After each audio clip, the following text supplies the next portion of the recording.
What's up, my bookish baddies, and welcome back to my channel. I know it's been a while, but I promise you I'm going to start posting more frequently on here because I am getting a lot more serious about becoming a full-time book content creator. So you'll be seeing a lot of me, but this video is all about all the books that I read in the month of March and whether or not I think they would make a good TV or film adaptation and the reasons why.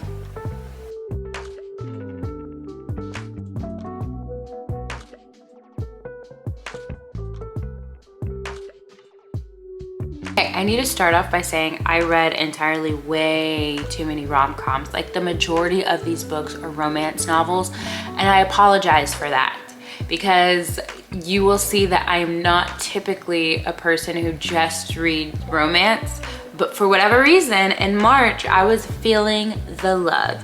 I started off my March by reading The Unhoneymooners by Christina Lauren.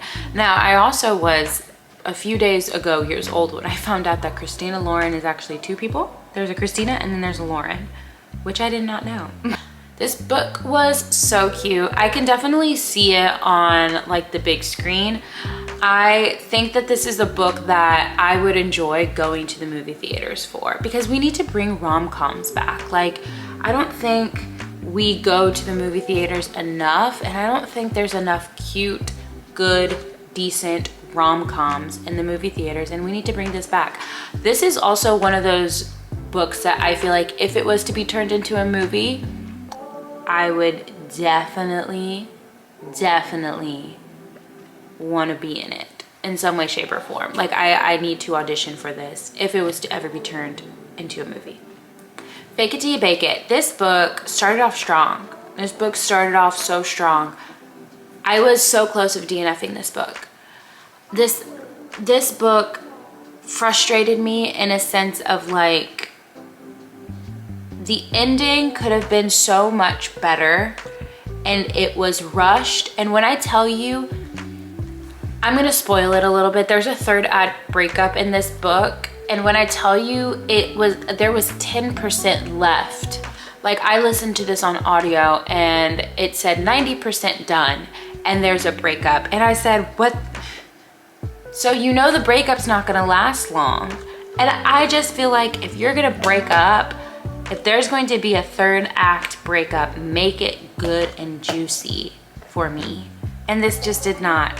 I don't think I even understood why they broke up, to be honest. I think she was like, I just need to break up. And I was like, why?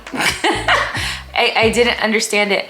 So this would be a movie for sure. Would I watch it? No, I wouldn't, because I already know what happens and I would be mad. So I wouldn't watch it. I think maybe I would watch it leading up to that point and then I would turn the TV off because then there would only be about 15 minutes left in the movie.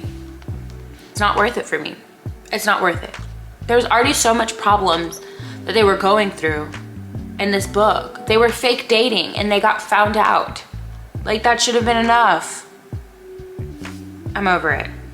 Moving on. Part of Your World by Abby Jimenez. I actually read the whole Part of Your World series, so let's just lump all of that in together, which is Part of Your World, Yours Truly, and Just for the Summer.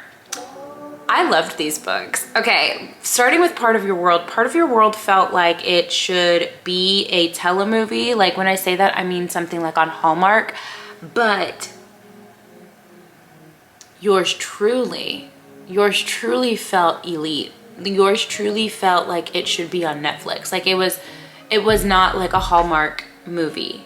And I think Part of Your World, I don't want to spoil it too much, but Part of Your World has a little bit of like this magical element to it that just made it a little bit less realistic and a little bit more like Christmas movie kind of vibe, even though it's not a holiday movie, but it felt like a holiday movie because of that element. So that's why I'm like, okay, I see these kind of things on Hallmark all the time. It's cheesy.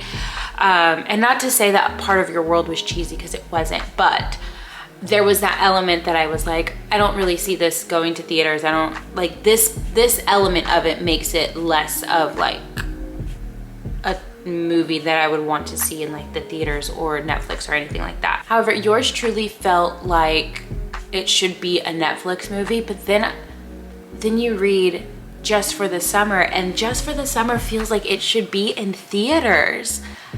It just like, these books got better as you went, you know, which is rare for when you look at a series. It's rare that they just get better, but this series got better as you go. Like the first book in the series was not the best, but it was good. It wasn't the best.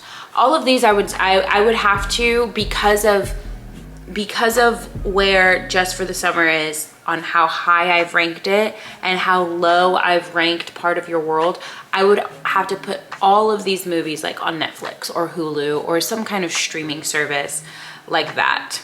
Okay, and for whatever reason, I was still feeling the love, and I read First Time Caller by B.K. Borison. The more I sit on this book, the more I realize, yeah, no, this was a good book. I mean, it was cute, but it wasn't the best book that I've read so far. I think a lot of people that I've seen review this book are like, this book was phenomenal. It was the best book. It's my favorite book, da da da da. And for me, it was just a cute book. It was okay. I don't know if the over hype of it knocked it down for me, but it was just an okay book. It was cute. I could see this going to like a Hallmark movie or Netflix. I could see it being a Netflix movie. I'm not even gonna lie. I don't wanna bash on this book because it was a cute book, but I could see it going and being like a Netflix movie or Paramount putting it on their platform or something. This movie was cute. I mean, this book was cute. Now that we got all the lovey-dovey stuff out of the way, my two top favorite books that I read this month and that I would be so excited for is Bat Eater and Other Names for Chord Sang by Kylie Lee Baker.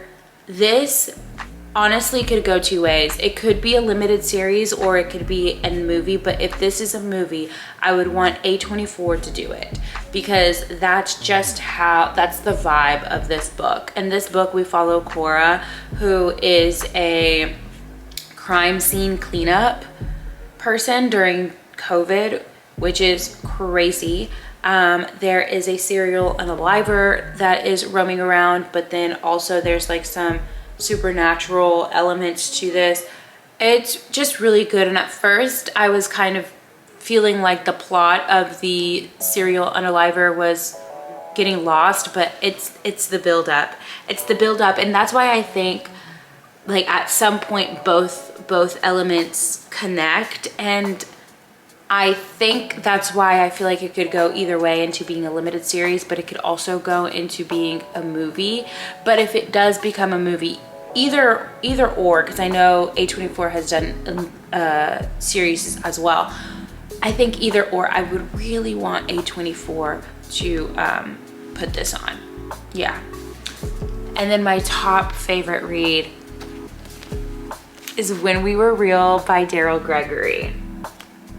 This needs to be a series. This needs to be a series, not just a limited series, because I fell in love with all of these characters and I would want to see them more and more and more. In this book, we follow like a misfit of characters as they are on this tour to go see all the glitches in the country. Because I have to start off by saying that 7 years ago, this world found out that they were actually living in a simulation. It's funny, it's thought-provoking, and it has like these sci-fi elements that you forget you're reading sci-fi. It's that good, and I would love to see this on the screen. I would love to audition for this. Like, I already have a character in mind that if this was to be turned into a series, who I would want to be. This book was so good. Yeah, I loved it so much. But thank you for watching. I promise you, as I read each book this month, I'm going to be posting more reviews as I go instead of like this monthly wrap-up situation. But thank you so much for watching. Follow me on all my socials if you get a chance, and I'll see you next time. Bye.